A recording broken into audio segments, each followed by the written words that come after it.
Hello, everyone. I'm Crystal. I'm Kristen. And this is Damsels After Dark, a show where we, your favorite damsels, deep dive into a book each week from cover to cover. We will be giving a complete review while we rant, obsess, analyze, all of it. This week, we read Tomorrow and Tomorrow and Tomorrow by Gabrielle Zevin. Our review will contain spoilers, so if you don't want this book's secrets revealed to you, please come back and join us when you're ready. Without further ado, let's jump into it. I'm sorry.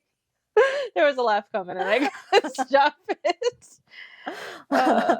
Hey, we're starting season 1 or 2 off the same way we started. Not knowing our fucking intro, which is the easiest part. There's just been a minor change and none of us can handle it. No.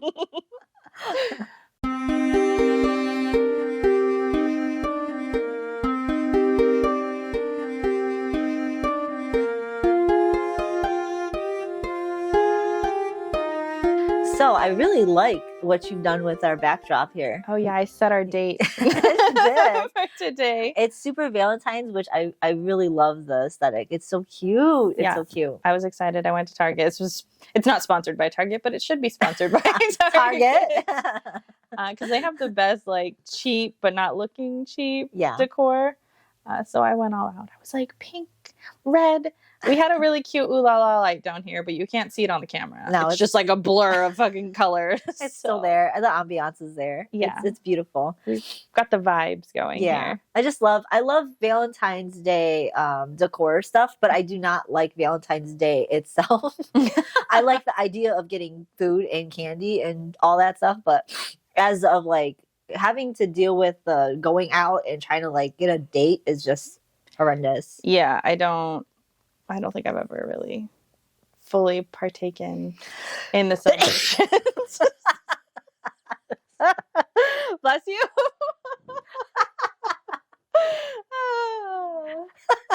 I'm surprised it hasn't happened sooner. My You know allergies what? are so Yeah. bad. It's funny. Maybe it's the citrusy you were smelling I don't earlier. know. I keep smelling random fruit smells. I don't Kristen's got some random fruit monster following her.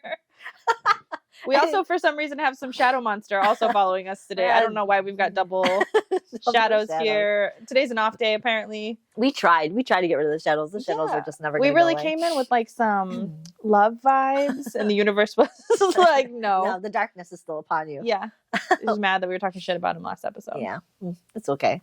I don't mind. Yeah, I don't mind either. I mean, if you're a piece of shit, you're a piece of shit. Not my problem. Yeah, that's your problem. Yeah, that is your problem. We're just gonna bring it to light. Yep. But yeah, I've not taken part really in Valentine's Day things, but it's fun now to have like a daughter because now I've got her a whole bunch of stuff. That's the only reason why I like that stuff. I think it's cute because they have those little Valentine kid things. I think Valentine's Day is so much sweeter for the kids. Yeah. They do those little things in school, and it's just I can't wait to help like make a Valentine's Day box and all that. I loved doing that when I was a kid. Oh, I did too. But I was trying to, when I was shopping for this, they had, of course, all the Valentine's Day stuff. And last year I waited too long. I was like, oh, it's a week before Valentine's Day. I'll hit up all the places. Gone. Yeah. Everything's gone. I'm like, guys. They don't wait. No. And it's crazy because I think Easter is the next holiday. And it's like, why are you guys so crazy to go to the next holiday in the stores? Yeah. Just let it play itself out. Like, we got last minute moms. Yeah. This is like the first time I've been able to shop without her. Yeah. But no. So she was in the cart with me and I had to keep like hiding things. She would look. I'm like, stop looking. Stop looking. I want you to be surprised. No, they like to touch everything anyway. So, yeah. But anyways, so happy Valentine's Day. Yeah. Because I believe this episode is airing on the 14th. Mm-hmm. So we hope you guys' Valentine's Day is great. I wish that we had a better book to give you on Valentine's Day. Maybe that we could have talked about how much we love. Unfortunately, this is not the book. No, and it is actually depressing. It is a depressing book. I feel icky after. Yeah. So segue into that. It's a lot of trigger warnings here. I mean, there's SA, there's domestic abuse, there's gun violence, there's just graphic gore of death in this one. There's self-harm. There's medical procedures. There's just death, drug use. Also, this was touted as a love story. Yes, it was touted as a gaming love story. Who thinks that this story is a love story. It's not. I would love to hear the compelling argument in the comments if you think this is a love story, because we debated last episode if The Invisible Life of Adeline was a love story, and that is far ahead of this one. If we're talking about love stories here, that was a love story. We should have done that one on this episode. Yeah, that was more of a love story than this one. This is not. And even then, that wasn't really a love story. Not I really. would say. So like you get into this one, and it's, I mean, there's people who do end up like getting together, but I wouldn't even say. I mean, love is a friendship, other, but yeah. But even then, I didn't even feel like that wasn't no. Well, I mean, we'll get into it because no, I don't even. I feel like this. It's a very toxic. This is a very toxic book. Yeah. For relationship wise, like if you're reading this, you're just and you're seeing that you think this is going to be about friendship and camaraderie and just couples loving each other. No. Yeah. No. This is not. Because this is not how I would ever base my friendships on. Like, if this is what people are thinking that love and friendship is not, that's not my friendships. No. There's one character in here who portrays these ideas of love, who is actually legitimately a good character. The only good character in this book. Yeah. And that's it. But even he's a side character, really. Yeah. He's not even the main character. Anyways. But yeah, so I mean, this book is broken down into, I believe, 10 parts. Yeah. Their parts are sick. The parts in the book are sick kids, influences, unfair games, both sides, pivots, marriages, the NPC, our infinite days, pioneers, frights, and grooves. So this book, just to summarize real quick, is supposed to be about video games and relationships with the people that involve themselves in video games, like when you play with each other on video games, or they making video games together. That's specifically what about is making video games. Yes, like childhood friends who have come together and built not just video games, but that is the thing, but they built like an entire company. Yes. And the kind of like the intricacies that play along with managing your full relationships as friends and maybe even potentially more, whilst also working through trauma. And the ups and downs of owning a company. Yeah. And the trauma is not like everyday normal trauma to a degree. I mean, it can be relatable with depression and anxiety and introvert. When you say introversy and being an introvert, I guess, I don't know. Introversy. Yeah. Would it be? I don't know. We're not good with words.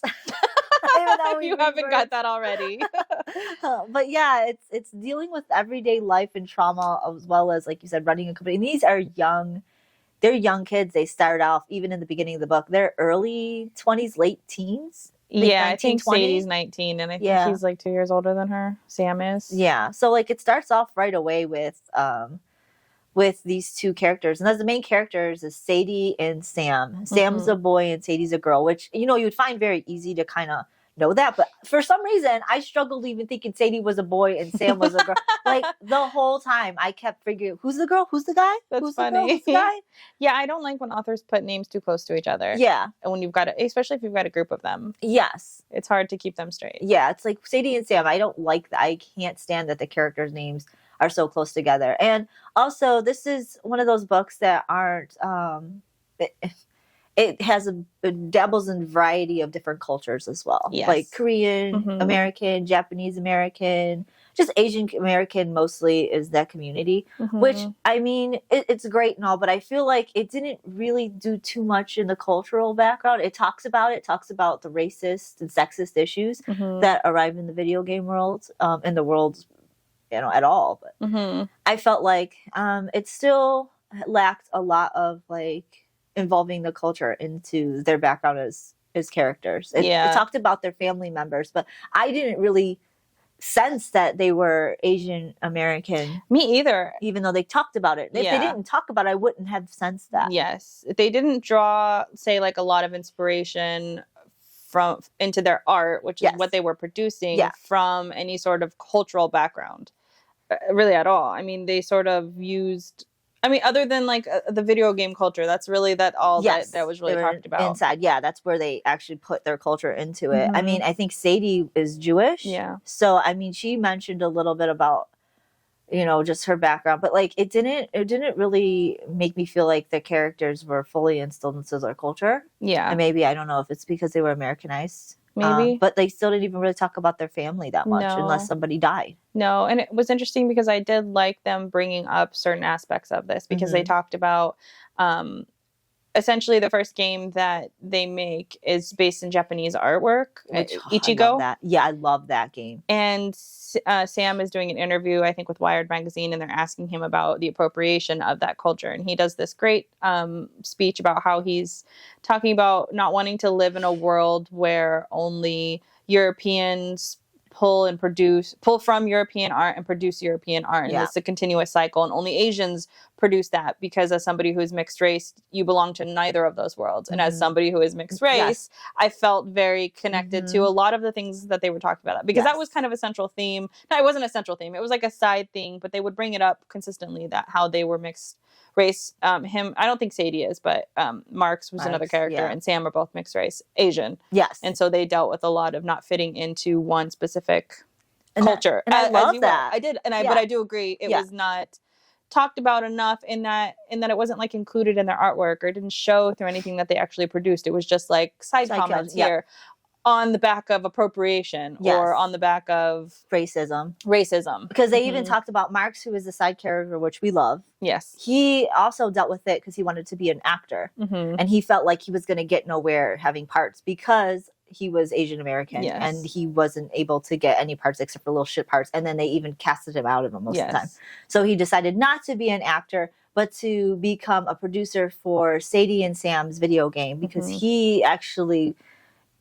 Sam wasn't exactly rich. His family was lived in K-Town in Cali and Los Angeles, and he had a family restaurant, and he didn't have a lot of money. He also got into a big car accident where his mom died, and his leg was pretty much torn to shit. He was in the hospital, that's how Sadie and him met. And when they were in the hospital, they played video games and stuff like that. But anyways, he ended up becoming friends with Marks in his college years, and Marks and him became super close, that Marks felt like he had to take care of him like a little brother. And because of that, he felt like he didn't want to have anything to do, Marks didn't want anything to do with his acting world anymore. He fell out of it, and he thought what Sadie and Sam had was something special. He wanted to be a part of it. And also because Marks played video games, and so he appreciated and believed in the visions that they were creating. Mostly we see the first instance of him understanding their video games through his playthrough of a game that Sadie creates, which is called Solution, which I loved this. I love this idea of this video game. And essentially what it is that you're playing a game and you're in this factory and you're building certain widgets.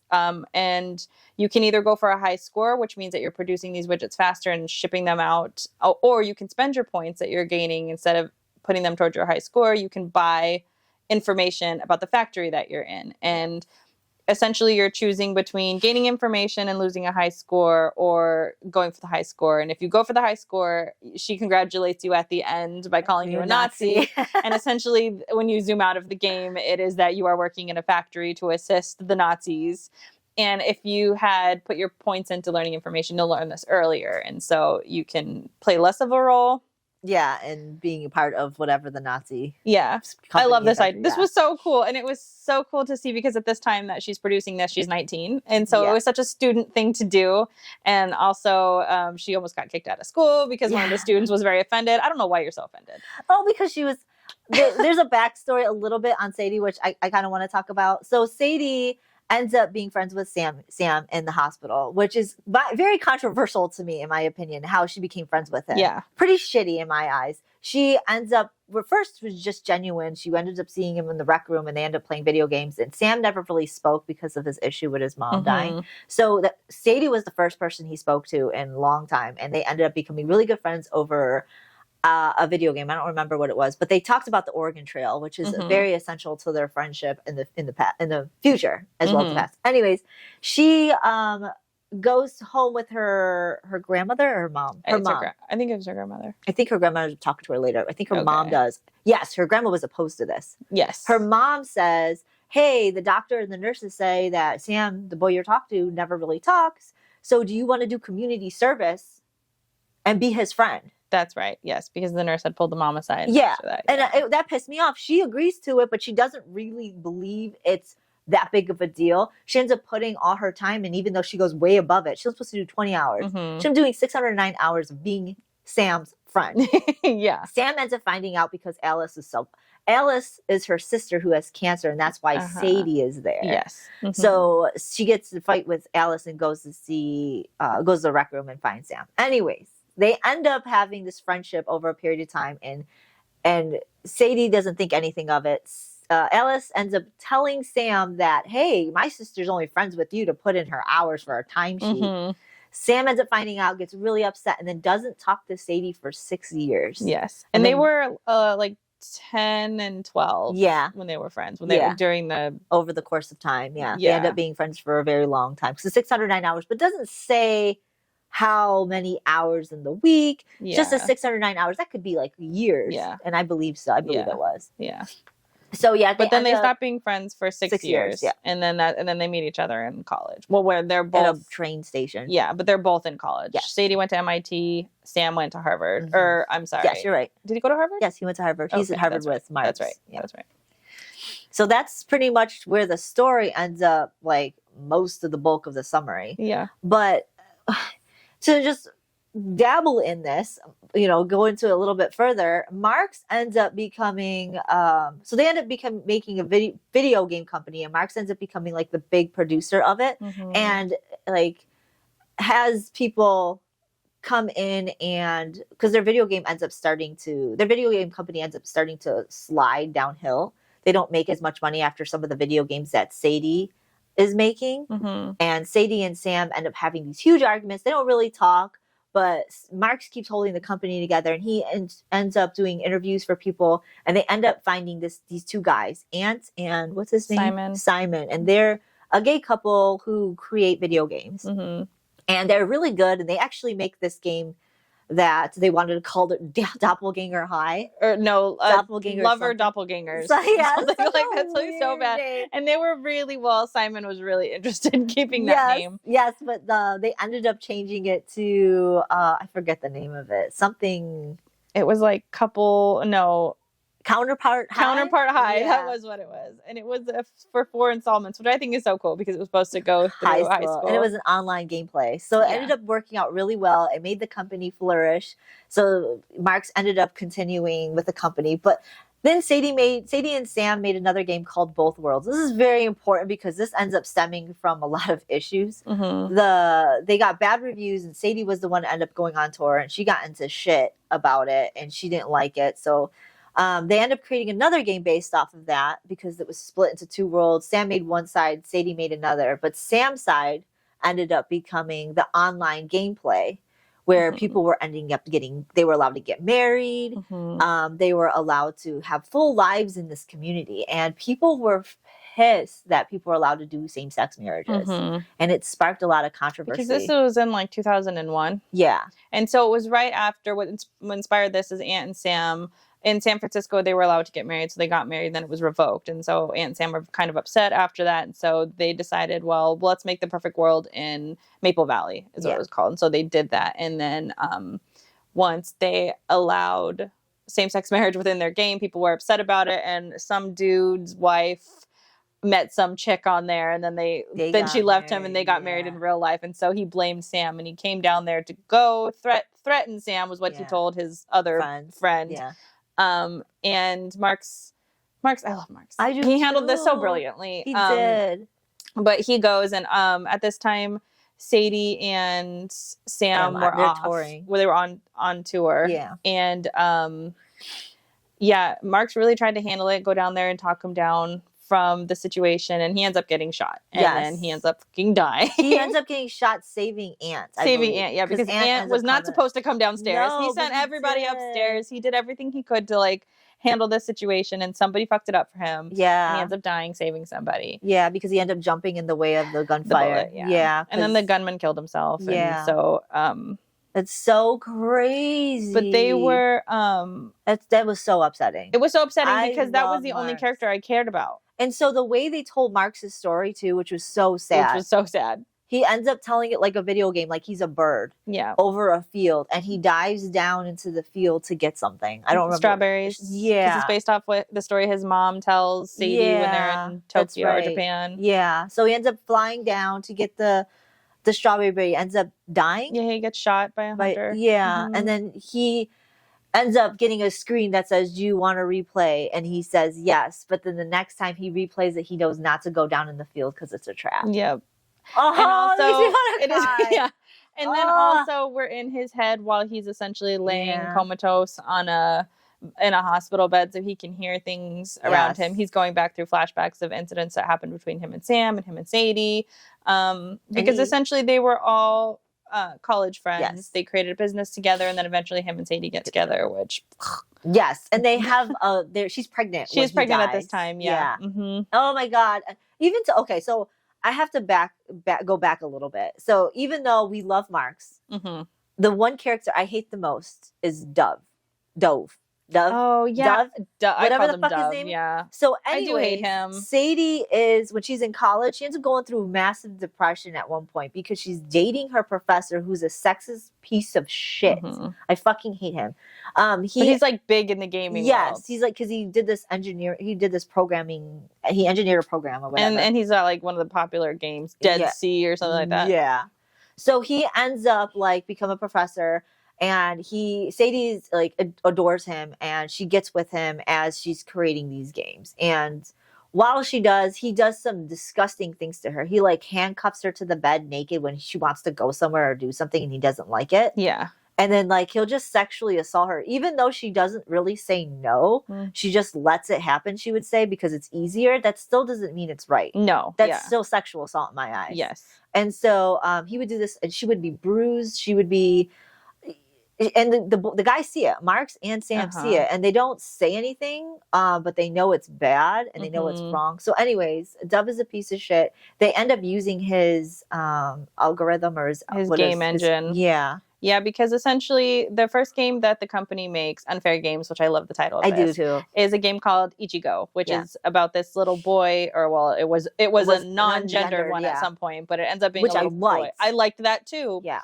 It ends up being a little boy, and a big like tsunami comes and takes everything away, and you are here in the game loaded with a little kid who's like 3 or something, very young, can't talk, and then the goal is to find your way back home. And so this game was world renowned, everybody loved it, and that's what really put them on the map. And but they were limited in what they could do because the first iteration of this game is like 1994 or something. Yeah, when they created it, Yeah, so it was very limited, and they had this great idea of what they wanted like the first scene to be. And anyways, Sadie was building her own machine, but it wasn't, she was 19 at the time. So instead she used, she was convinced to go to Dove to get his machine because that would have saved them a lot of time and it's a lot easier. She didn't want to, but she ended up doing it anyways. And that's where she kind of that's where the relationship goes more abusive. That's when he starts doing this the second iteration around. But anyway, so that was their first game. And I want to say at this time, Sam was the one. So Sam asked her, hey, why don't you just ask Dove? The Dead Sea game has the program we need. But like there was an argument that Sadie argues with Sam about how he sent her to Dove knowing that he was a piece of shit.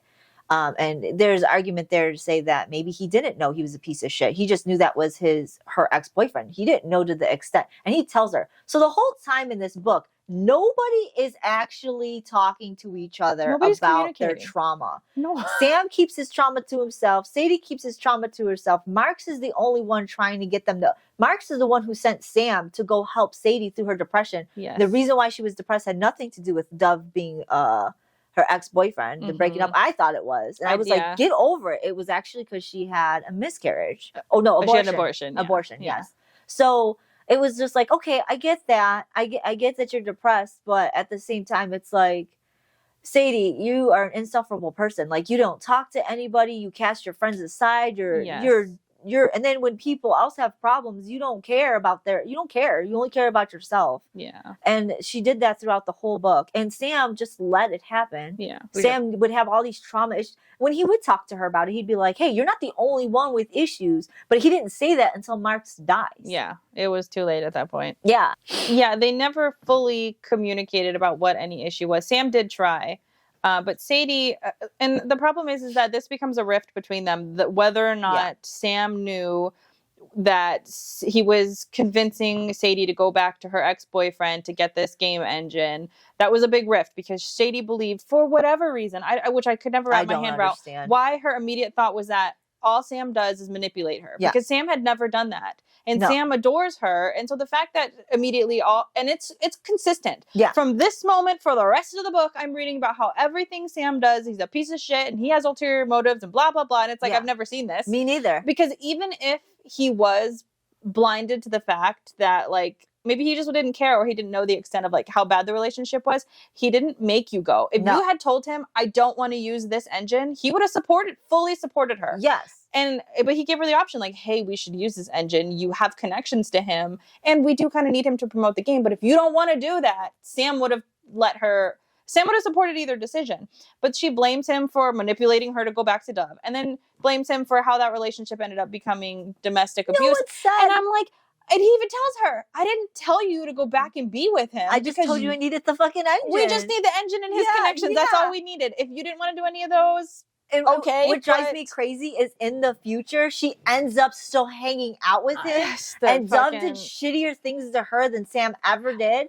But she's still been friends with him. Why couldn't you just be friends with him back in the time? And she goes, you knew the hold he had on me. No, he didn't. Sam had no idea. Nope. Because you know why? Because you didn't say shit about it. You kept it to your fucking self. Yep. And when she has this epiphany that he betrayed her and manipulated her, she doesn't sit down and bitch about him. She doesn't have a conversation. She stops talking to him because they had just moved to California. How childish. She finds this, and this is like her lifelong best friend, who, mind you, like a couple years ago had said to him, please promise me we'll never be mad at each other and we'll always forgive each other. They both did that. Now here's years later, here's the first incident of them like actually having some sort of issue, and she's like, I'm just not gonna talk to him anymore.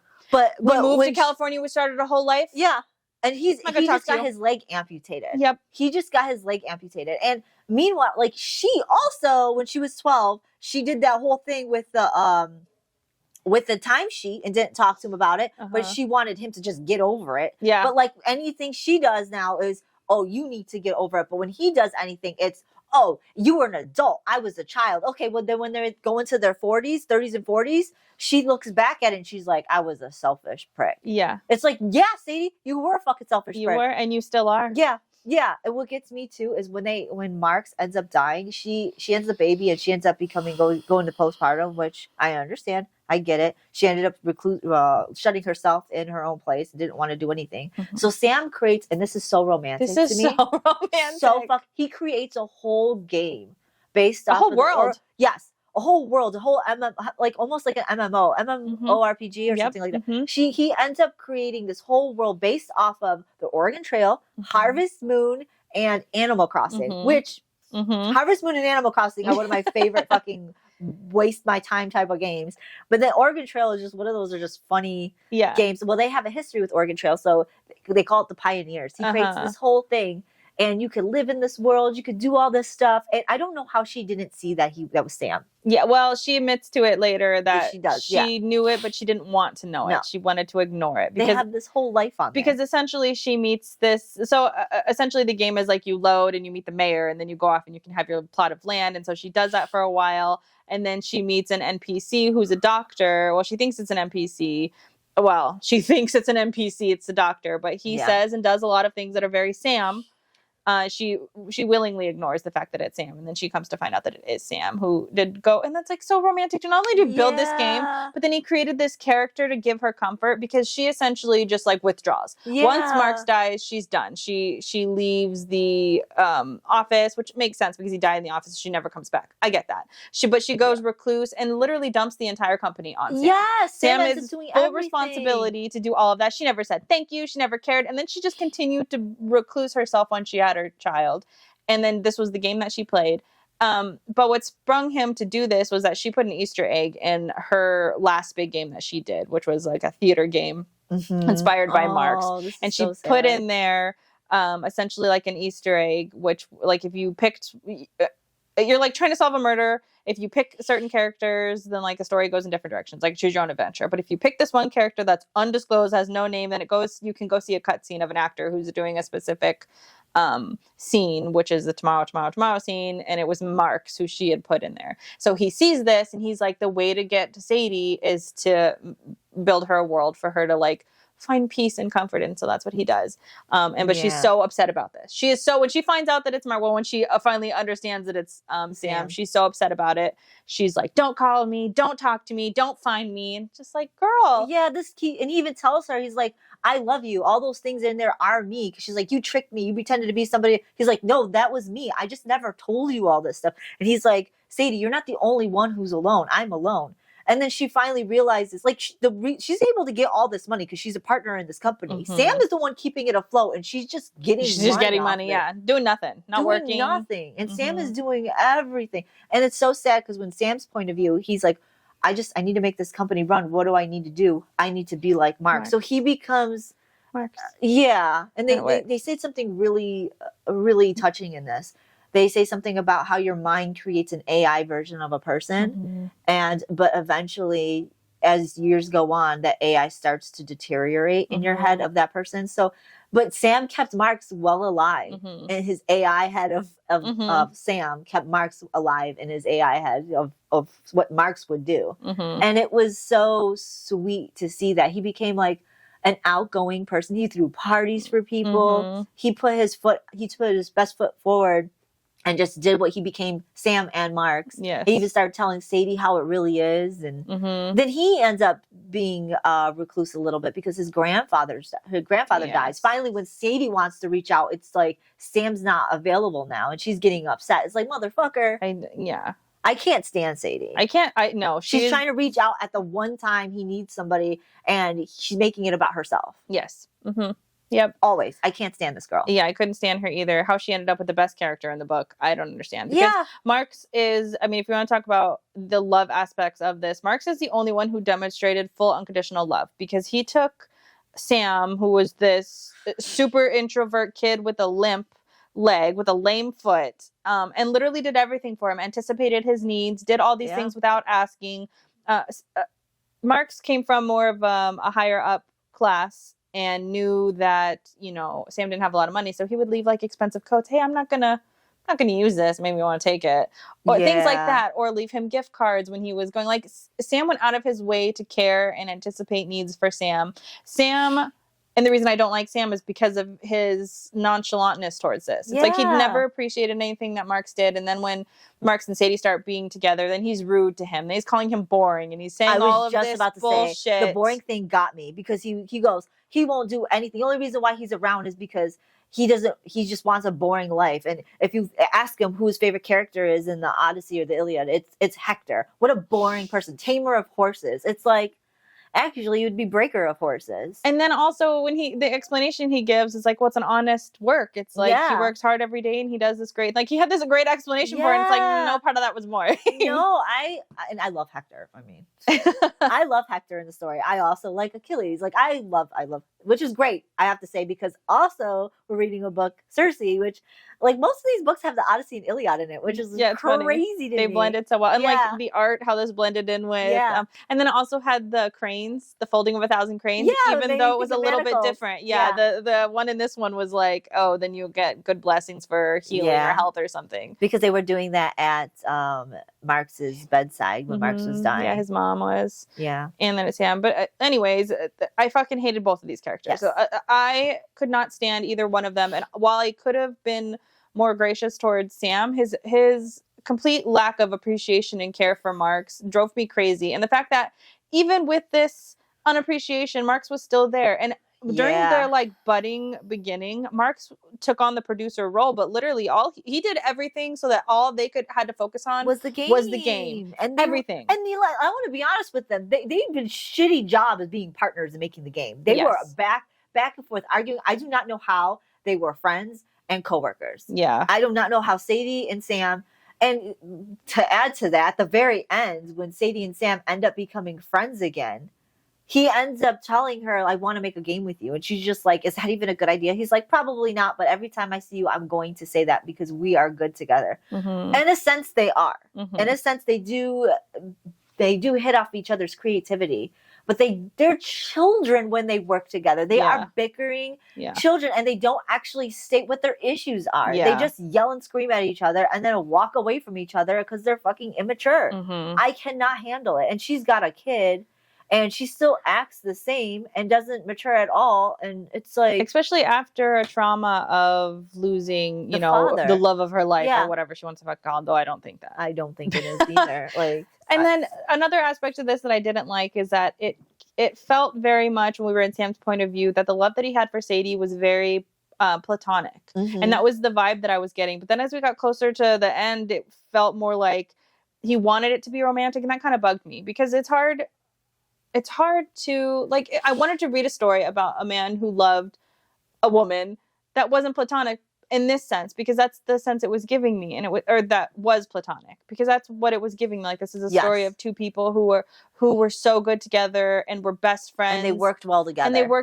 But then that's not what happened. That's not what happened, and it's just like, man, why am I? And it kind of bugged me too, because this was a story written by a woman. Yeah, and I was like, why are we adding romance in here? You don't need to. I want this to be a story about best friends, because that's what it came off as. But then here she is having to put him in the friend zone, and I'm like, what is this? Because that feels so much like real life.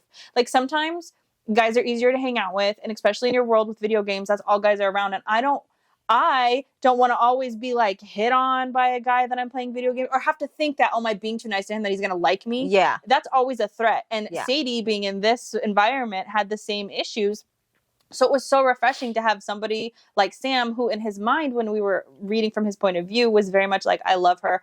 I love her as a coworker because that's a better bond, or as a creative force. He said that several times. This is a better bond. But then we hear that, no, he was really a pussy. And that's why he couldn't be romantic with her, because he was too afraid, or he was sexually inadequate. Like, he had all these insecurities that were stopping him from doing it. And it's like, that's not the book I wanted to read. No. I wanted to read him loving her as a mind, a creative, as an equal, not because he wanted to screw her, which, to be fair, he didn't really. But the fact that that's the romantic love that he wanted, he just couldn't get because he was afraid to do it. I don't like that. He had everything else with Sadie except for the emotional bonds that went beyond friendship, because they didn't have that where they could trust each other to talk. Mm-hmm. So they didn't have that, and they also didn't have the sexual nature, but they also had this really good, like, clicking. They clicked, and both Sadie and Sam said nobody else knows them as much as they know each other. Even Mark said that you could put them in a room and no one else could really be with them except for them two. And Mark's even felt inadequate about their relationship times, because he even asked Sam, "Can I date her? Will you let me? Will you let me ask her out?" And he goes, "No, I think it will ruin our friendship and our co-work. We don't do it." Okay, so that would bother me. That's another thing that bothers me. Sadie agrees to that. Sadie agrees that Marks and Sam were not somebody she should date because they were just friends and it was good working with them. But then she goes and turns around and fucks around with Marks? Makes no sense. No. How are you okay with just saying, nope, I just want it? Because that's what she tells Sam the whole time. We were just good working people. I do not think that we should.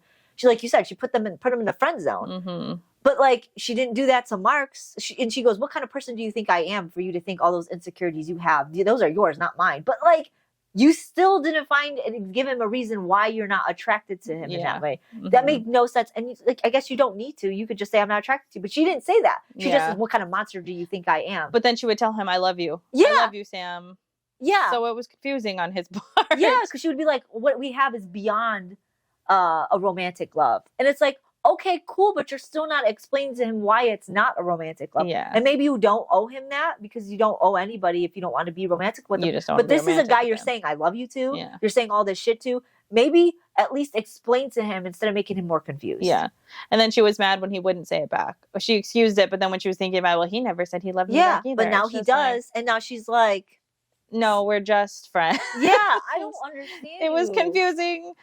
From her point of view, it's confusing from his point of view. At the end of the day, I didn't want this. Yeah. I don't know why we were broaching a sexual relationship or a romantic relationship between these two. In my opinion, this book would have been much better had Sam maintained, I just want a platonic relationship with her. I love her. I admire her. Yes. I'm not trying to be romantic with her. Like, I love her on a different level. And so it just felt sort of like, okay, so there is only this relationship for guys, is what it felt like. Especially when Yeah. you're coming from women. It's like, why couldn't you have written this that he was platonic? Yeah, He did love her for because in the this. beginning he came across as asexual, even though because he kept saying sex does nothing for me. Yes. He would say sex with the person does, because he actually was with guys and girls, and he said none of it was as good as just being by himself.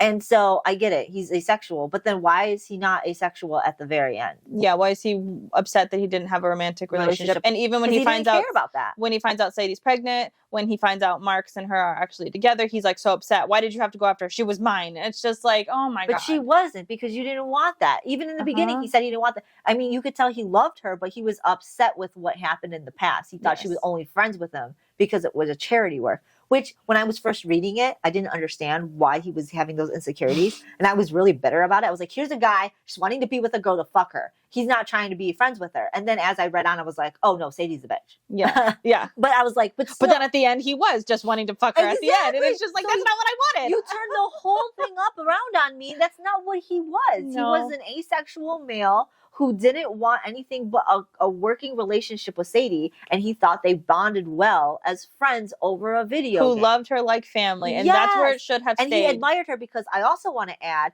he was a mathematician in Harvard. Yes. He was not a gaming programmer. No. Sadie went to school at MIT for the gaming aspects, and Sam...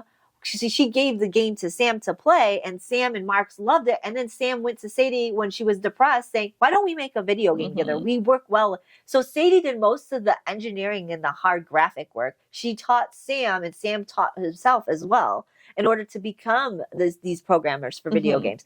But like initially, Sadie was the one holding everything down. She was doing most of the work. Yes. She was the one doing most of the She was the one who ended up creating her own gaming programming engine for the next game. Yep. Which they ended up using for the other games that they end up bringing into the company. So Sadie did a lot of the hard work, and as a female in the gaming industry, she talked about it. She like very, very slightly talked about how her being a female in the gaming world was hard. Yes. But then she would again, she always seemed to twist everything that Sam was doing to the negative with no reason for it. There was no reason for her to be doing this, but like he was the one who went out and promoted Ichigo because she didn't want to. She didn't like being in public. And then she was upset that he was doing it. Oh, you just had a vacation for 6 months. Oh, now everybody thinks the game is about you because you don't talk about me. He's like, Sadie, I talk about you all the time. I tell everybody she did this. Like we did this together. I have a teammate. I have a partner. Everything he did was negative in her eyes. And I just don't understand why, because I don't see the reason for it. I would have seen the reason if the roles had been reversed and he was the one with the timesheet. And so she's always second guessing his friendship. But that's not the case. She was the one. So I would expect Sam to be constantly second guessing her motives. He never did. So why was she? There was no explanation for this. And so for that, I fucking hated Sadie every time. Sadie, and everybody around her. Dove said it, even though we don't like Dove, but Dove was like, Sadie, don't you think you're being a little crazy? And then Mark said it to her, and it's just like, girl, everybody in your life is like, why are you annoying about this? Just forgive him. It's not that big of a deal. No, it is that big of a deal. He manipulated me. He did this. He thinks the game's about me. No, he didn't. And Dove even's like, okay, so he knew we were together. He didn't know what happened between. Like, what the fuck, Sadie? Yeah. What the fuck? Also, Sadie, she likes to do this thing where she likes to, even though she feels a certain way, she'll go on and hang out with them and do this, and then she'll like antagonize them. She like jumps in. She's like, well, you did know. Here's the CD. You did know. And he's just like, and so what? I did. And she if she doesn't get the answer, or she does get the answer she wants, she becomes even more insufferable. It's like, girl, so what he knew? So what? He didn't know. No one forced you to go. And that's the thing at the end of the day. Did. Even if he knew, and even if he feigned that he didn't know, at the end of the day, he, again, would have supported you if you didn't want to do it. And he didn't force you to go back and fuck him again and have a whole relationship with him. Nobody forced this on you. No. If you were uncomfortable with the dominatrix situation that was happening in the bedroom, Sadie, you're a grown-up. I mean, I get that there's a power dynamic situation happening here. I get that. But at the end of the day, you have to take some personal responsibility here. And you can't just say, it's all Sam's fault and he manipulated you and he manipulated everything and he has ulterior motives all over the place. No, Sadie, he is a one-dimensional character. He wants to make video games with you and he loves you. Whatever that means in his terms. Yeah. those are his ulterior motives. And he was very, very upfront about He those. was transparent about The it. only thing he wasn't upfront about was his pain. He lived in pain, which I every day. understand. Nobody's going to want to hear about that. Like, I understand too. I'm not going to want to sit there. Everybody knows his leg hurts. He's not going to want to sit there and, oh, my leg hurts. But he also didn't want to go to the hospital because he felt it was going to prevent him from making more games. Yes. So if anything, he was putting himself in a position where that was detrimental. Not fucking Sadie. No, yeah. Like, Jesus Christ, woman. Yep. Like, she never cared. He was walking around with a clear issue with his leg, and she did not fucking care. Yeah, and then there's a point after his amputation because she finds out he manipulated her, and he's in the hospital. She doesn't visit him. No, she doesn't talk to him. And that's what I'm saying. Like, she has this issue with him, but she doesn't even respect him enough to have a conversation about, hey, I think this is kind of weird. Can you explain what happened here? This is what I feel about what happened here. Yeah. Because don't you respect your friends enough to have a conversation about something like this? In my opinion, I don't really believe she sees him as a friend. No, she does not. She does not. I don't think she sees him as a friend at all. But then she ends up going to his grandfather's funeral. Yeah. And then making it about her just makes a scene, like not makes a scene, but like makes herself notice to him. And then she just leaves. It just waves, says something, and leaves. It's like you weren't even really there. No. And you weren't there to support him. You weren't there for him. Yeah. And then so the grandfather had this Donkey Kong arcade machine that they used to play all the time at the restaurant. He gives it to Sadie in the will. Mm-hmm. And Sadie's like, I don't want it. You should have it. It's yours. And he's like, well, I don't like Pac-Man. Pac-Man was yours, or Donkey Kong. It's your thing. Like, you like that. She's like, oh, I'll bring it and put it in my office. Which is, by the way, Dove's office. Yeah, because she's taken over his job. I can't stand her. I can't stand her fucking hate her. So she's better friends with Dove than she is with fucking Sam. And Dove's a piece of fucking shit. You know why? He even says he's a piece of shit. He even says he's a piece of shit. But the fact of the matter is, I do understand that he has this like power dynamic that he holds over her, and she's sort of susceptible to that. But it's the fact that he's constantly calling her brilliant and amazing. He's giving her great. That she just like wants to be constantly reminded of that, even though Sam is doing essentially the same thing. But Sam fights with her on these great ideas, and she just wants somebody who just tells her how great she is. Dove says when she's a piece of shit, her games are shitty, he'll say it. You're like, that's not good. That's shit. You could do better than that. But she admires him. She doesn't admire Sam. That's the difference. Because Sam isn't a video game person. No. He's just a mathematician. He's a mathematician who played video games. Yeah. And he's got issues. And so Dove is a guy who with issues, but everybody loves him. He's a brilliant mind. I fucking hate her so much. Brilliant minds are rarely like good people, is what she says, or something like that.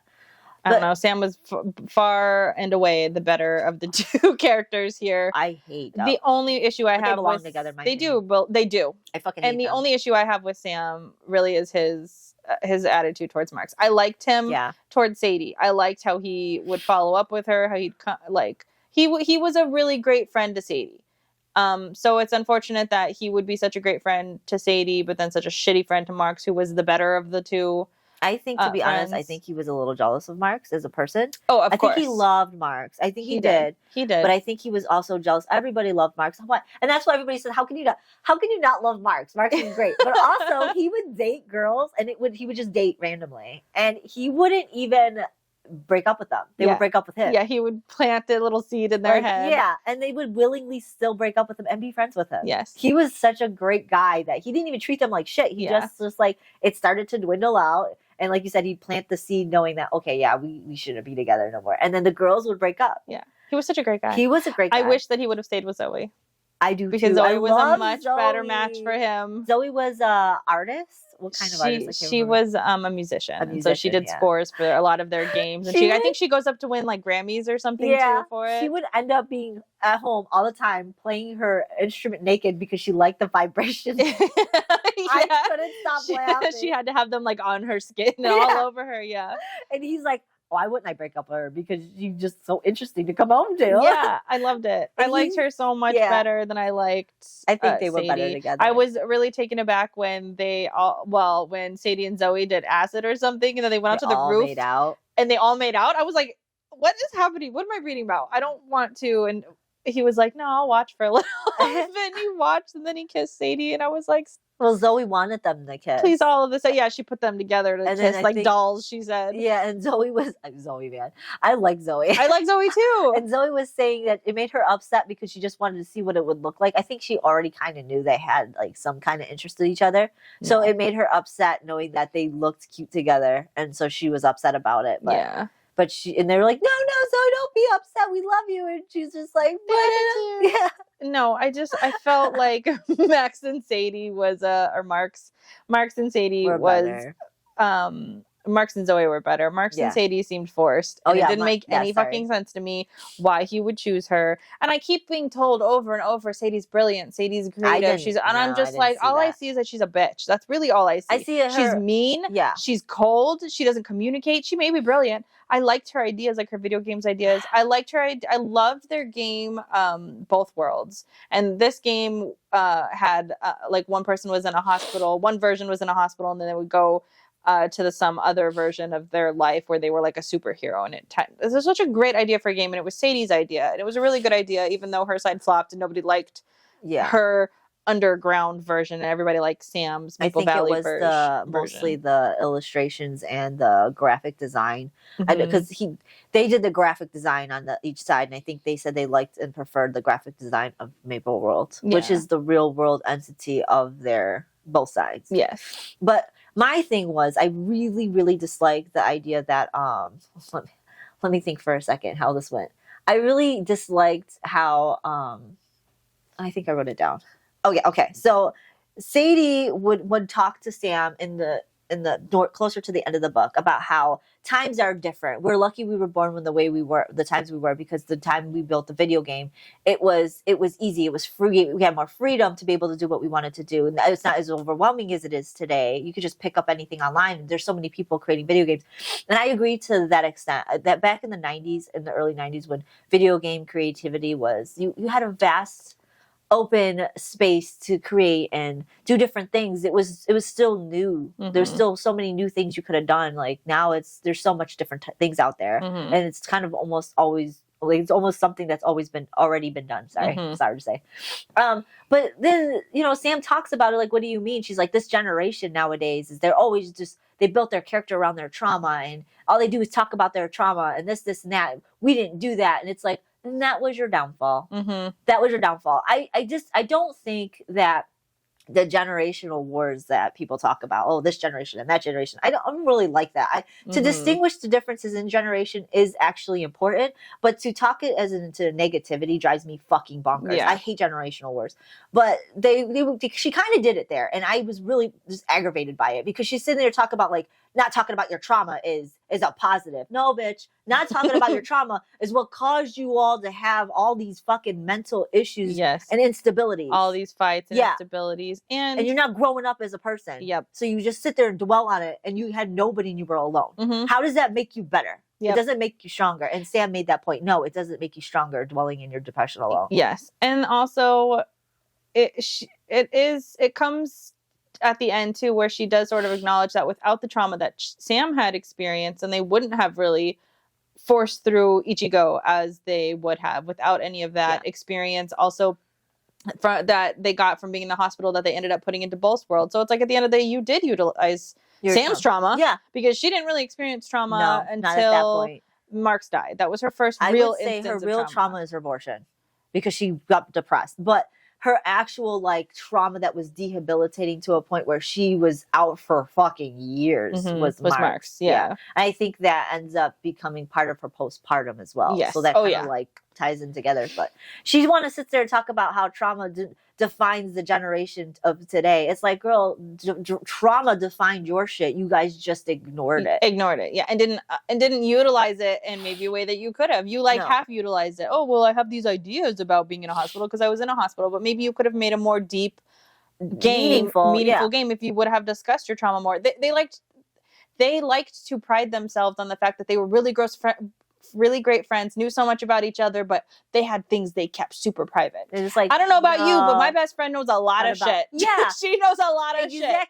People aren't even my best friend know trauma about me. Yeah, who cares? I don't have a best friend I know everything about, but I keep stuff super secret How from is that her. a That's best not friend? a best friend. No. That's like a colleague. That's that's somebody who doesn't know you fully. And how could that ever be your best friend? How could you ever love somebody if you have a whole other life and trauma that you don't discuss? I mean, I'm not saying that in order to be best friends, you have to expose every single thing about yourself, but they got to know like 90% of what's going on with you. You have to have a safe space with your best friend, because how's that your best friend? Like, if I was going through phantom foot problem, I would be texting her every fucking day. Yeah. Girl, my foot hurts so bad. I can't come into work. Yeah. Can you bring me some food? Yeah, exactly. Like, and that's why I go back to the thing of she didn't see him as a friend. Yes. So I think Sam really wanted Sadie to be there and be his friend, but Sadie wouldn't open up to him. And because of that, I don't think Sam wanted to actually make that extra step and divulge his information because he didn't feel safe with Sadie. Yeah, he didn't. And he was giving a little bit to Marks. Yeah. Because Marks saw him at a lot of his vulnerable points, though it wasn't it felt more out of Sam's control that it had happened, because Sam was there, or Marks was there when he had to shave his head because he was feeling violently ill. And he got puke on his hair, and then he kind of had a desperate moment where he was like cutting his hair, and so Marks came in and shaved his head for him. And anyways, but so this was a vulnerable moment that he let Marks in on, though again it was not voluntary. And then also he let Marks came in on his birthday when he was like throwing up on the floor, when he had like passed out on the floor. So like Marks was there to see a lot of these vulnerable moments, but he never opened himself up to Marks, which was sad, because Marks was absolutely willing and open and a safe space to be that person for him. But it's like he was so dead set on just Sadie. But that's all he cared about. Too, though, is I think he didn't have Sadie and Marks were the only people that he was ever close to, and Sadie betrayed him in that manner and didn't feel safe with him. So I think he was just worried that Marks was not really genuine, and because Marks was too good to be true. Yes, and it was too late. It was too late by the time Marks died. And he even said several times, like, I really miss Marks. I really see now that he was doing all this when he didn't need to. And it really brought the company together. And he knew then that Marks was a genuine, loving, kind, sweet, great, beautiful person. Too late. Too dead. Too late. And that's what happens. And that's pretty much is what he was saying. It's just too late. There's a quote I'd like to say that pretty much sums up this whole fucking book. And I think Sadie says it while she's playing the Pioneers game to Sam. And it sums up this whole fucking book. It says, "It begins to seem to me that life is a little more than a series of losses. And as you must know by now, I hate losing. And I suppose I came to friendship because I no longer wished to be in the place I lived. And sometimes I no longer wish to even be in my body."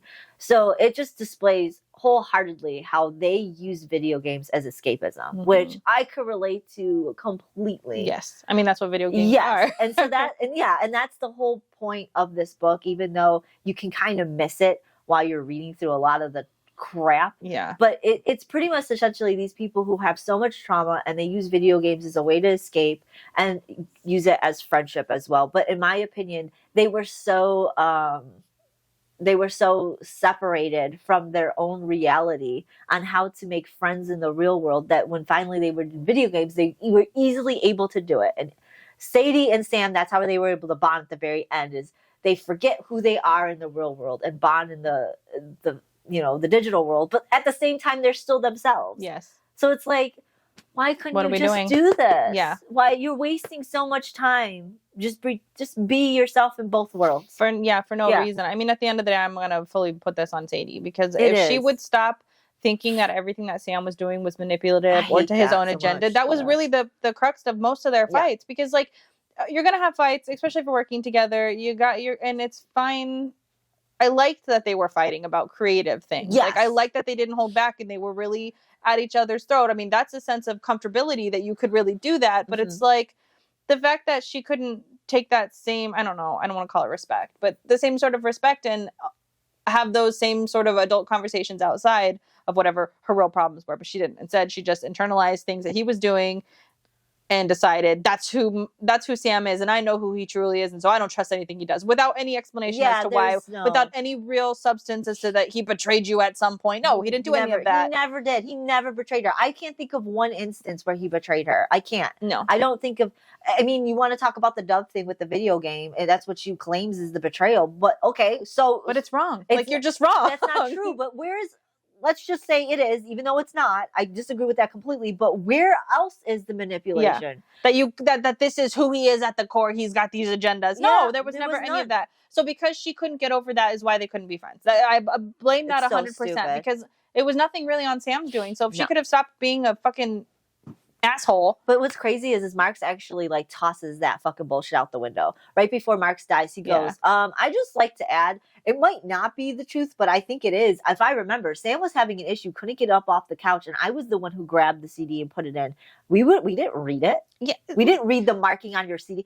Why would you think, even if you didn't read it, why would you think that had anything to do with a whole shitty relationship? All it says is something love Dove or whatever, but it doesn't fucking matter. That's not your responsibility. He said, hey, there's an engine. Go over there and ask.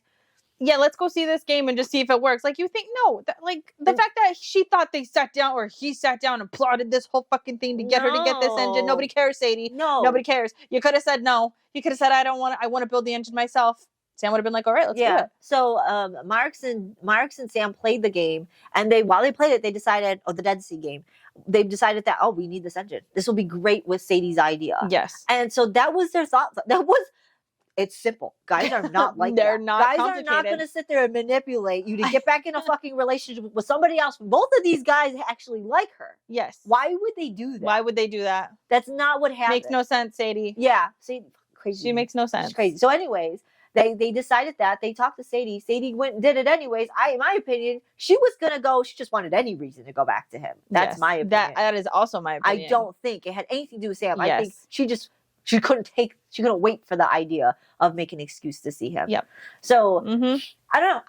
I don't see a problematic issue with that wasn't even a thing. That didn't really. So Marks even tells her, like, all the things you're going after, like, she goes, well, he tried to convince me to go to Cali, I think it was, when they tried to go to Cali. And he was like, nope, that was my idea. I convinced him to tell you to go to get away from Dove, and I convinced him to go, for you to tell him to go so he could get his fucking leg amputated. He's like, nope, that was my idea. She didn't hate Marks for any of that. Nope, that's fine, because he's cute and everybody loves him. I don't know. I hated her. I don't see any real redeemable qualities other than, I will say that I loved her games. Like, her game I wish I could really play them. Yeah. But other than that, I hated the main characters. Yep. I really hated Sadie. Sadie was number 1. Sam was number 2. Marks was the absolute best out of this. Then you kill him off, and I was very upset. Yeah. The whole book. I couldn't stand that they killed him off. I'm so upset. Yeah. I'm like 70% through this book yesterday. This is how slow it went for me because I finished it today while I was doing my hair. And I finished it last night. Well, because I'm 70% going, where's the fucking plot? Did I miss the plot? Where is it? Where's the big, like we're fighting uphill to reach the crescendos and then we could have a good slide down? No, like, what was the fucking point of this book? That's what I want to know. I get the, like, trauma and, like, these little stories that we're telling, but, like, at the end of the day, this book was fucking boring. You know what's the worst? Is the end was the beginning. The end was like they did not grow as a person. Neither Sam did grow as a person, but they did not portray it at the end. No. They made it sound like it was the beginning of the book all over again. Mm-hmm. Yeah. Which I was think so mad. She thought was very clever because that's kind of the thing that they would do in the game. But it's not clever. It's not clever. It's not clever. If your book was boring the entire way through. Yeah, and you end it as it started. I hated the beginning. Yeah, and why am I hated the end? Like, I'm 70% through and Marks gets shot and I'm like, is this it? Is this the pinnacle of the book? Is this the plot? Is this the book? It was. It was 70% through and I'm like, okay. The whole plot derived from a guy who is the side character that everybody loved who dies. And then it changes one person for the better, but then it keeps the other one the fucking same. Makes her maybe a little bit worse. I think it made her worse. I just felt it showed you her true colors. Like, this was always who Sadie was, and now it's exposed. Yeah, and Sam was always that way, but now he was able to. Now he's better. He pushed himself out of his comfort zone, and he got shit done. Yeah. Mainly for Sadie. Yeah, that's what makes it all the worse. Is that everything he did to push himself out of this was for the benefit of Sadie, because all he wanted to do was help her and get her back on her feet. But it and get didn't her matter making because games. at the very end, it was about him fucking her. Didn't fucking matter because yes, He just because he wanted didn't to be actually with love her. her platonically. He fucking loved her because he wanted to fuck her. And I'm just like, what is this book that I'm reading? I don't understand why it got so many good reviews. I don't get it. And the fact that people are saying this is a love story about video games, I had in my mind I disagree. that they were going to be in a video game, they were going to fall in love, and it was going to be like they got to fight their way up, they got to do something. No, it's fucking boring. It was this the entire way through, and then Marks dies, and it's like, huh, and then we go back. I like how we both are like, because that was the low, and then we're back up to just boring. And you know what? I even though Mark's dying was upsetting for me, and it was a low point, it was actually the only feels. The whole book. The only feeling the whole time. I'm like, what is the point? Where is the plot? Yeah, where is it? And you know what makes me very, very, very upset is that it's a 400-page book that seemed like an 800-page book. Oh my god, I never took it so long to read 400 pages. No, and I was so bad. The only parts of this book that I really liked were video games, and I think that's because we both play video games, so I could appreciate them talking about the mechanics of the video game, talking about games that I've actually played. Yeah. And like how you're comparing it to the other games. How they're being compared, how they were being built. Sadie was such a cool idea of a character. She's a minority in the gaming world, which it feels like if you've played video games, like as long as we have, you were a minority at one point. No, when I was in high school playing video games, nobody was playing fucking video. No girls were playing video games at all. And so I did feel like a minority. And so this was such a good storyline here for Sadie, who's in the gaming world building it, and it's like you fumbled this character so hard that now I hate her. I want to be on her side. I want to be like, yeah, we're video game girlies when nobody was a video game girl, and now here I am like, I hate you. You're the worst fucking character I've read. What's funny is that she kind of touched on that too. She was like, when she was going to gaming school, she's like, oh, girls don't necessarily like other girls in the gaming world either. So I would talk to this one girl, the one girl who tried to get her kicked out. She went and tried to talk to her, and she kind of just shunned her. And it was like, okay, maybe that does happen. I mean, I know there's this thing called pick me girls out there. I get it. That's not my kind of cool. I'm not down with that. If a girl came up to me and I was in the video game world, I'm like, yeah, let's be BFF. Another one of you. Finally, they're so rare. We're so rare. No, in fact, I would be like, no, you're my best friend now. Yeah, you know that, right? We have to be best friends. You're my best friend because that dick over there is a dick. That asshole over there is a dick. Yep. I mean, I'm cool. I have a lot of friends that are guys. I have a lot of friends that are girls. I don't care what your gender is, what your sex is. I don't give a shit. If you're a cool person, you're a cool person. My thing is that she displayed that there was like, she only tried to befriend one female in there, and that's the one female you pick. I mean, I don't know. It seemed to me that you tried to pick the shittiest female to be friends with because it showed. Like, she immediately realized this girl's a bitch. Like, why didn't you find some other person to be friends with? Yeah. Why did you? Because that's another thing. Sadie didn't seem like she was friends with anybody in her class. She had no friends. Literally, Sam was the only friend. And they weren't even in school together. Really weird. Yeah, I don't know. She makes no sense as a character. Yes. I didn't like any part of her. So all around. Yeah, I gave it a 2. I gave it a 2 begrudgingly, to be honest. I gave it a 2 only because she just, okay.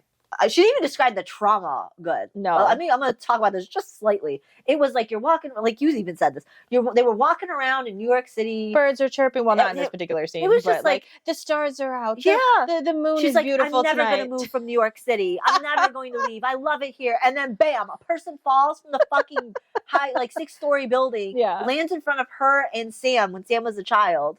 And it's like, just 5 minutes ago, in the paragraph prior to this, they were just having a regular conversation. He was just thinking, he was having an average day, and he's thinking about this. It's like, which I don't like how it dipped into the trauma fucking aspect. I did like that, though. I found it comical because I was like, what the fuck did I just I didn't find. I was like, what? I had to go back. I was so thrown off. But also sometimes that's how trauma happens, right? Like you're having a great day and then some trauma just falls from the sky. Yes, I completely agree with it. But she really captured that feeling. I just don't like how she like dipped a toe in it and then took it back out.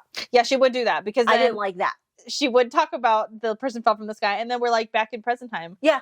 It's like, wait, what? But see, she didn't, and that's when she first described it, she didn't even describe it all in detail. No. She just said there was just blood all over, and I had nightmares about it. It's like, or what? My mom didn't want to move until somebody fell from the sky. I was like, what are you talking about? Yeah. So like, I didn't quite understand it. I thought I knew what they were talking about, but I wasn't quite. So it's like, yeah, she dipped her toe in it, took it out, and then I'm just like, now I'm confused. Yeah, like, did they literally fall from the sky? Yeah. That's what I was thinking too. And I was like, I'm confused. So when they finally did talk about it, at that point, I was like, I'm intrigued by knowing the story, but like, you're still doing it at bad time. And I get what you're saying. Trauma doesn't happen at good times. Like, you could be sitting there having a conversation with your friend. You could think back, oh, somebody fell from the sky. Mm-hmm. I get that, but I still felt like it was slightly not told properly. Yeah, like, I agree feel with that. like something was missing, or something was just like, you did it at the wrong time in the story. Yeah, I could agree. I could agree with But that. other than that, I don't mind the trauma dumping in a book. I feel like it gives it a lot of character if it's done properly, but I don't think it was thoroughly done. Yeah, it was weird. It was definitely interesting how she chose to go about it. Yeah, and like, you could even be slightly, if you didn't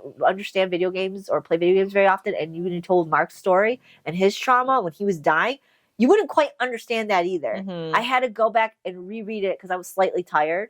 But then when I reread it, I was like, oh, this is very heart-wrenching. Mm-hmm. But at first, I wouldn't have caught it if I was just reading it. Like, I think that's a lot of the book, is like, when you're just reading something and you're not ready for it, it's like slightly thrown off, and you're just, what happened?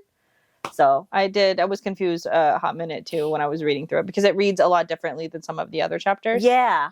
But I also felt that way when I was in Friendship. I was like, what am I reading? Am I... Yeah, I did too. I was really confused with the Friendship And then I chapter. was finally getting it, because, I mean, as Sadie eventually realized, there were huge signs as to what was going on. Yeah. And so it kind of made sense. But in the beginning, I'm like, what the fuck am I reading? Yeah, exactly. And it's, again, towards the end of a book that I don't care about anymore. And I'm like, just get me through this shit. Exactly. But yeah, all around too. I didn't like it. The only redeemable thing that was slightly interesting was the video game aspect of it. I did like that. And then... But that's it. Like, I didn't care about the characters. I grew to hate the characters, all except for one. And then you kill that one off, and I'm just like, what am I here? I don't care about the rest of the story. No, I was done. And to be honest, like we both talked about, I wouldn't have finished this book. No, I would have DNF'd it. Yeah. Probably, to be honest, after I read Sam's part in the beginning of the book, I thought it was a piece of shit right in the beginning.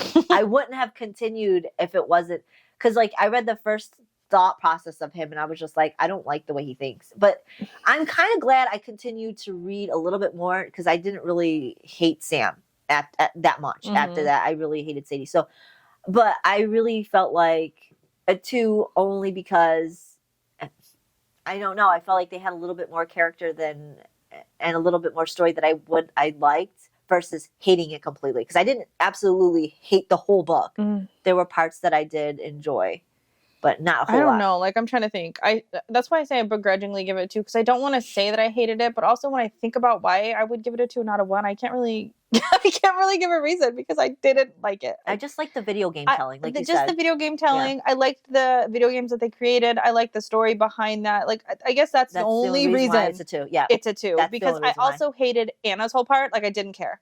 Because I don't care about these characters. Who's Anna? Anna, his the mom. And like, her whole story about why she moved, and then her trying to find work as an actor, and then getting sexually harassed. Like, all of that sounds pretty interesting, but it was really boring, because I don't care. I don't care about Sam. It wasn't. Why do I care about Sam's mom? I don't care about any character. Mark's barely got by, because he was the only. And why did it talk about normal Sam's dad? Like, no one cared about Sam's dad. That was a fucking dumb thing to. Yeah, you could have just said he wasn't in the picture. Like, why did you have to even try to involve some kind of like backstory on Sam's dad? That was such a waste. That of time. was a weird thing. And I don't need the backstory on Sam's mom either. Yeah. I didn't need that. No, you could have just said what happened in the car accident.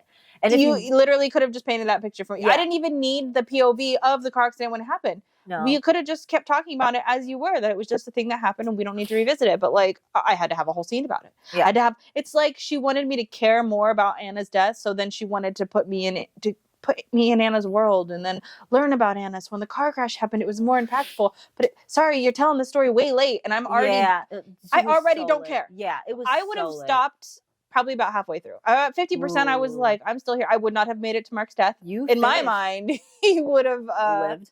He would have still been alive. My thing is I don't even think I would have made it to 50%. I would Maybe not. I would have given up a long time, because 50%. You got to think about it. I remember when I was reading this book, I actually looked to find where 50% was, because I I was scheduling my read every day, like how many pages I had to read. And you do that too. But I had the physical books. It was a lot easier for me to do. But when I was doing that, I was like 50%. I was at 25%. And I was just like, I don't know. I was a quarter of the way in. And I was like, I don't know if I can make it to 50%. Well, I was actually going to message you, be like, hey, should we just DNF this book and talk about why on the show we DNF'd it? Because I was like this close to doing that. I thought I probably would have still gone to 50% because everybody loves this book so much. So you wouldn't push and I really was like, that. there's got to be something in the middle of this book that fucking happens that really is interesting, that's really pulling people in. So I would have made it to 50%. And it's so sad because there's a special place in my heart for the person who recommended me this book. And she was really like, you're going to love it. I think you're going to love it. And I'm sorry. I hope she never sees this because I did not. And I would not recommend this book to anybody, even if you like video games. And I have 2 friends of mine who love video games, and I would never recommend this book to them. Yeah, do not read it. I think I hang out with majority of people. I think everybody I hang out with is a video game person, and I would not recommend this book. And I can't believe any of them. A book about love, which again, please, somebody explain why this book is a love story in the comments below. A love story and video games, which are right up our alley, so to speak, flopped, astounding flop. I'm surprised it didn't get a 1. The fact that it was about video games was all it gets from me. And the thing too is like, when you think about it, the whole video game thing, it really essentially wasn't about video games. It was just they did a memorable. I would even like to think that you could probably have replaced it with something else. Anything, movies, art, Lego building. You're right. I was thinking about it this morning when I was like putting in my little notes. I was just like, I really believe that video games could have been interchanged with something else, and it still would have had the same effect on me. Like you could have made it, like you said, movies, which I love movies. Like, okay, I still would have given it a 2 based off the movie references. Yeah. To be honest, I probably would have liked it a little bit more. Maybe. Because I feel like they didn't do video games its justice. Like you had a clear way of making this into escapism. Easy. All the trauma, easy way into escapism. And I still feel like it was more about video game making than video game escapism. Yeah. And I feel like that's why I dropped it so much to a 2. And in my opinion, it's not even about love of friendship. No, because the only one who had a loving friendship was Mark. Yes, and he was a side character. So no, I feel like everything that everybody describes this book as, I didn't get those elements. I don't understand where they came from. I would like for people to explain that to me, but I think even if you did, I don't think I would still see it. Yeah. You'd have to really open my eyes to something. And I read the book, so I don't know where it would be coming from. Yeah. I mean... And I profoundly hated both characters, so I don't know how you would explain any sort of love that I would care about between these characters. Like I don't care anymore. No, there's no love, and I'm so glad that we are done with it because this book is coming off my shelf. Yeah, coming off of my Kindle. Bye. See ya. I'm so sad that on our Happy Love episode, we're like, fuck this book. It's not about love. I hate this book. So we tried to cheer it up with some love, but at the end, tomorrow was a horrible book. Yeah, which is very sad because this is now 2 for 2 for you of singlets that you. I don't think this season is a very good season for me. I mean, it's great for me to discuss, but like, at least now because we'll get back into some fantasy, series at some point. Yes, at some point, I think. I think we do get into some that are pretty decent. But. And I was also saying to Kristen today, like, I am just needing to feel, like, I need to feel some adventure. I need to feel some, like, book boyfriends out again. And, like, I'm feeling nothing. I'm just flatlining over here. Yeah. I got a little sprinkle of it with The Invisible Life of Addie. Yeah, because I did like Harry, and Henry, whatever the fuck his name was. I did not. So I got a little bit of tingly butterflies, just a little bit though, not on the level that I wanted on. And then I'm reading this, and I'm just like, I need to quench my thirst. I'm gonna like have to dip my toes in some Hermione because you're gonna go back. I'm gonna end up reading Lord of the Rings. Satisfied over here. I need some fucking fantasy. But also, am so deprived of fantasy right now. I know. I am like, so I can't do it. I need fantasy. I just don't have time to read 2 books though, so I'm like stuck with whatever the fucking book that we're reading is. Oh yeah, that's right. Well, the good news is we are reading Uprooted next week. Yes. Or we are reviewing Uprooted next week. So this week we are reading Uprooted, which is a fantasy book, but it's a fantasy book. You can tell somebody's already read it. Yeah, I read them only like a week ahead. This one I did read way in advance because I really wanted to to get that outline going for our episodes. I wanted to be on time because we were initially supposed to be reading this book like weeks ago. Yes. So that's why I was so ahead. But yeah, I might just run through it really good just to make sure my feelings on it are still the same. But I have a feeling it's going to be. I'm sad. But last time,